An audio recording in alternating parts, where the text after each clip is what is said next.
Today, Precarious plays Metroid Prime 3, Corruption. You know what this has become? What? This has become the real Metroid Dread. Me playing this game every week. That's my Metroid Dread.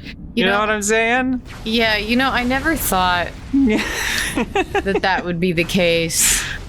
I'm having some fun. It's, so this is what I wanted to do this week, but we just didn't have enough time. Because we're short on that resource right now. Yeah. I wanted to pick a really lackluster first-person shooter, because I know that we've got to have at least one just kicking around. Yeah, we have a few first-person shooters that are at least, worse than this. Yeah. For sure.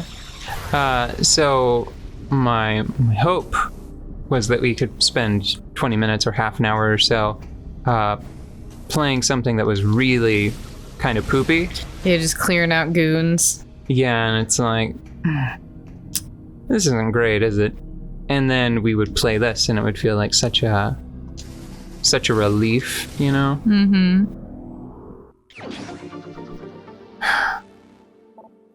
But we didn't get to do that.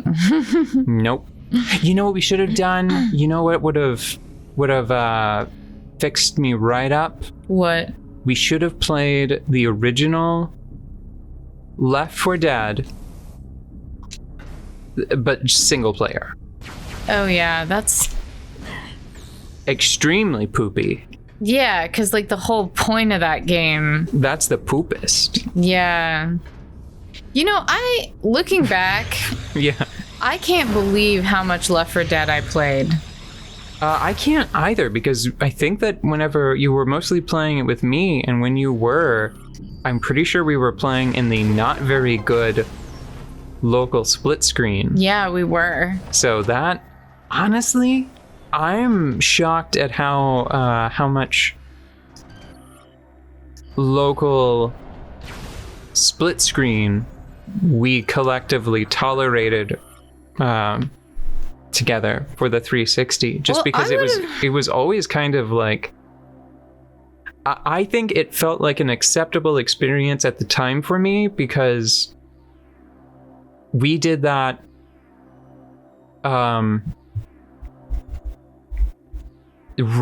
basically we started playing split screen games together right after I got a large, a big screen TV for the first time in my life. Yeah, so effectively it felt like we just had two TVs sitting next to each other. Yeah. Because that was the scale of TV at the time. So it was just like, oh yeah, split screen, fine.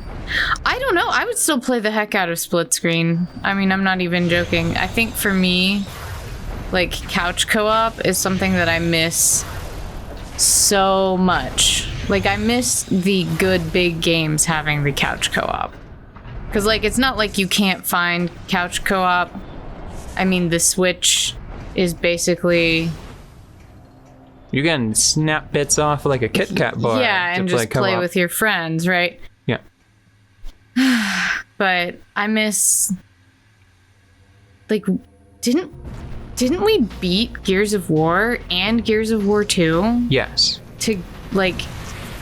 How did I dedicate that much of my time and energy? I think it's just this. This format, the way that we record the show, is how I like to play video games, sitting next to somebody.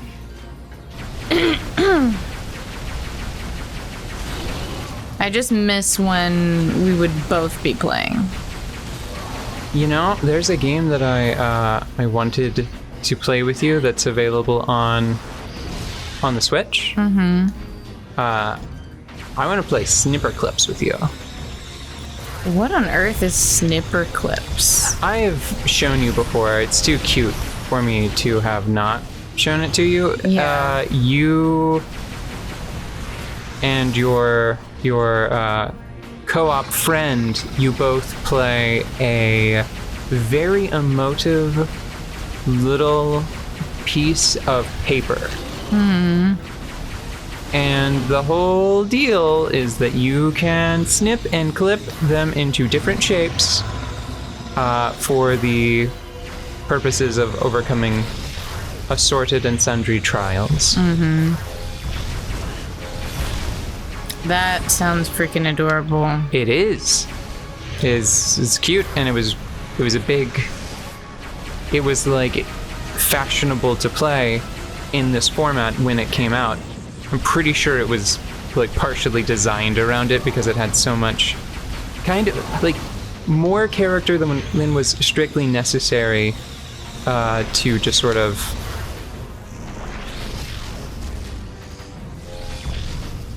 achieve like the core design goals, right? Mm-hmm. Is there something that I'm... Hold on. Phasite plays in projectiles it fires. Sure.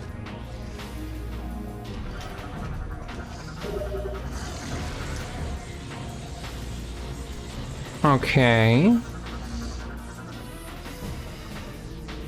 Oh. So is this not time to be clever? I thought that maybe this was dragging on because I was not being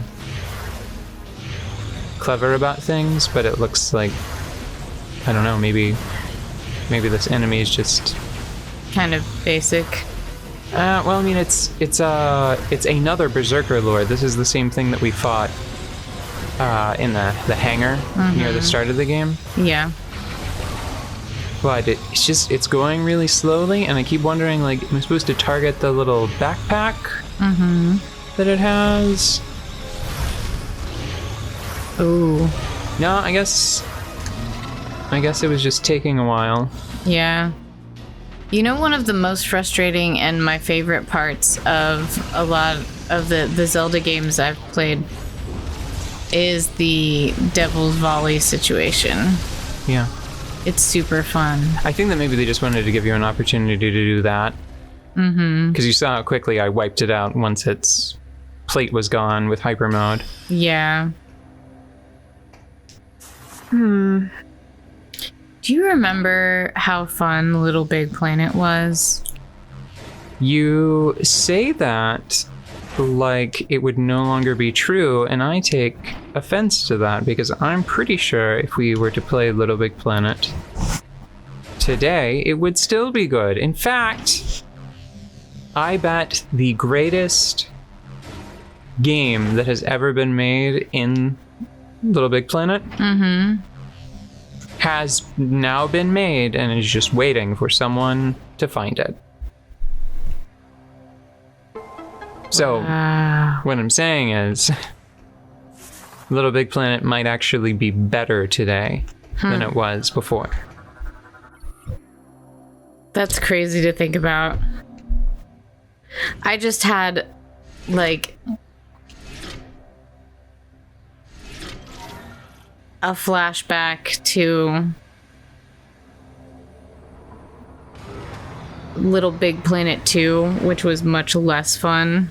Well, I don't know. No. Towards the end, the last bit was evil. The main game, yeah, like the pack-in adventure was, I think, a little much. Yeah. Oh, wait a second. This is what we've been aiming for. Okay. Data received. It's like, I can't get to the thing. And only Samus can interact with objects in this game. Silly designers, they must have forgotten to include something in this room for Samus to interact with. Tractor beams. I just remembered the goal of this section. I don't. We are trying to assemble a nuclear device. Right. It was, yeah, that happened. Spy ship. You know what it feels like? I think that one of the reasons why this game,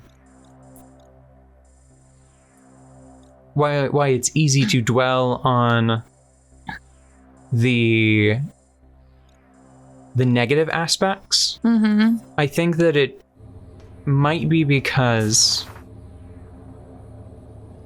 it gets so many little details right. Like all of the different ways that Samus can go into and come out of the morph ball, for example. That's all really good.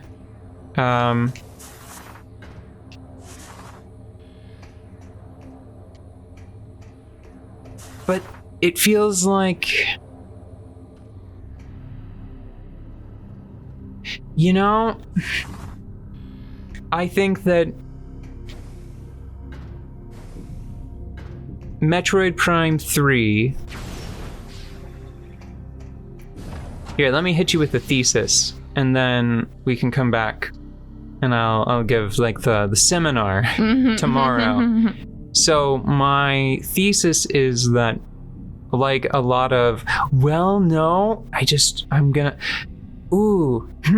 that's, Are we just gonna have like a cliffhanger? Well, hold on, here's what I was gonna say. I was gonna say, like a lot of other GameCube games from the era, and do you see the problem with this? Yeah, I do, immediately. So, like a lot of other GameCube games from the era, I feel like it's a game that got the details right, but got some of the overarching elements very wrong. And I was going to compare it to its contemporaries, like Super Mario Sunshine and The Legend of Zelda Wind Waker. And then Metroid Prime 3, the GameCube game that we were playing now. On the GameCube. Can you please give me more batteries for the Wiimote for the Nintendo GameCube? That GameCube got really flat.